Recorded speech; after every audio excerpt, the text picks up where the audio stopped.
Hi all Ranger kids, welcome to the History Achievement Award. Let's begin with the physical requirement. Take a trip with your group or parent to a historical marker or site. Historical sites could be like the Alamo in Texas, Mount Rushmore in South Dakota, Monticello, which is Thomas Jefferson's home in Virginia. And it doesn't say that it has to be in the United States. If you traveled around the world to another country and seen the Colosseum in Rome, for example, that is also a historical site. But what is a historical marker?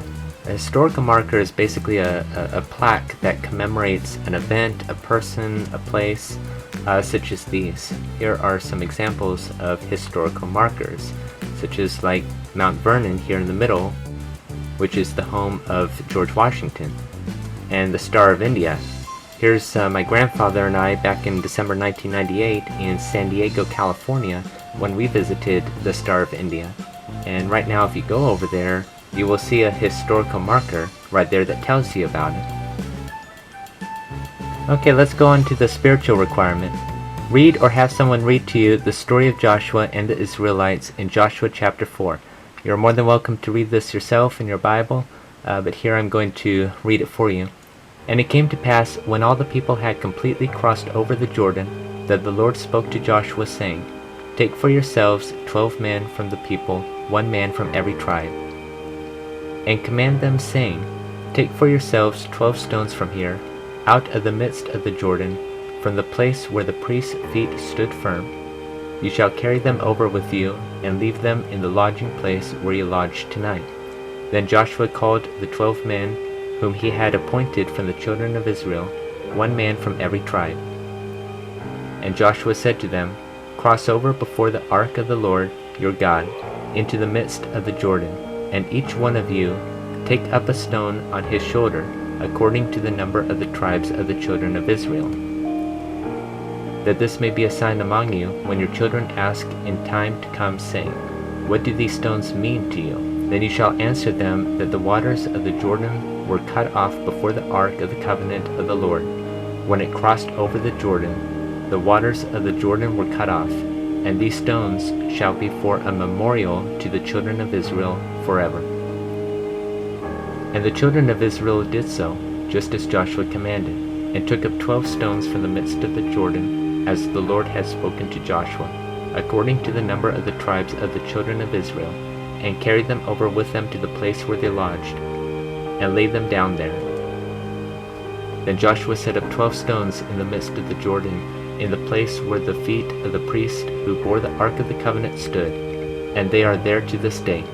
So the priests who bore the ark stood in the midst of the Jordan until everything was finished that the Lord had commanded Joshua to speak to the people, according to all that Moses had commanded Joshua.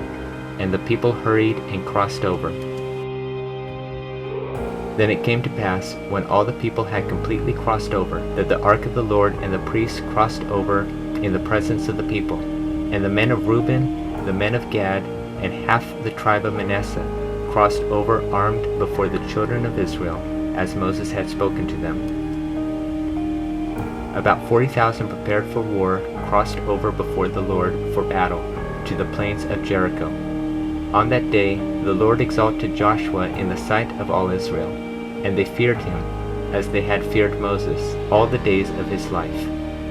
Then the Lord spoke to Joshua, saying, Command the priests who bear the ark of the testimony to come up from the Jordan. Joshua therefore commanded the priests, saying, Come up from the Jordan. And it came to pass, when the priest who bore the ark of the covenant of the Lord had come from the midst of the Jordan, and the soles of the priest's feet touched the dry land, that the waters of the Jordan returned to their place and overflowed all its banks as before. Now the people came up from the Jordan on the 10th day of the first month, and they camped in Gilgal on the east border of Jericho. And those 12 stones which they took out of the Jordan Joshua set up in Gilgal. Then he spoke to the children of Israel, saying, When your children ask their fathers in time to come, saying, What are these stones? Then you shall let your children know, saying, Israel crossed over this Jordan on dry land. For the Lord your God dried up the waters of the Jordan before you until you had crossed over, as the Lord your God did to the Red Sea, which he dried up before us until we had crossed over, that all the peoples of the earth may know the hand of the Lord, that it is mighty, that you may fear the Lord your God forever. Okay, now let's move on to the mental requirement. Make a picture or sculpture of a historical marker or gravestone. So again, a historical marker is just a plaque that commemorates an event, a person, a place. And this is an example of a gravestone.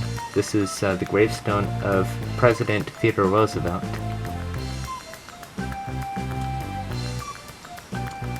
Okay, on to the social requirement.